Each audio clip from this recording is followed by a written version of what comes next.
right, Colby. So today we're here, and this is our last lesson.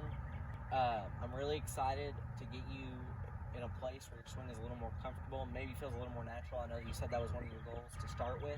Yeah. So I'm really excited to get you to that place and do everything I can to get you there. So last week we just to recap, we went over short game. How do you feel our lesson last week kind of helped your game and maybe lowered your score, hopefully? I think it helped my game. I played a few rounds of golf since that lesson, and I think it's helped my game around the greens. I think it's probably shaved a few strokes off.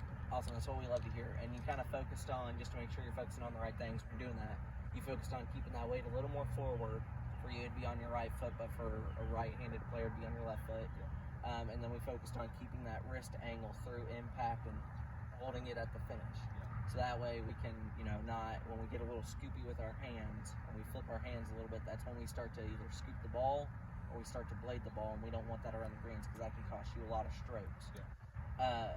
So today we're mainly going to focus on, just hitting some full swings with our 7-iron, going back to what we did the first week. What are some goals you have for this lesson? Just to feel more confident in my swing, then make my swing feel more consistent would be some goals, and then probably take a little bit of the sauce out of it. Okay. Yeah, so I noticed that, your goal to get the slice out of it kind of stayed the same from last week. So hopefully we can fully eliminate or at least get it playable during this lesson. I went back and watched the last video from our last lesson of your down the line and face-on angles. And so I noticed a couple things. You have a slight lack in body rotation when you're taking the club back. We want to get your chest pointed away from the target and your back towards the target a little bit more.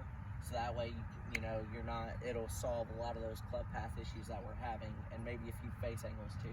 Another thing that's caused by that is, when you start to take the club back, your wrists cock really early.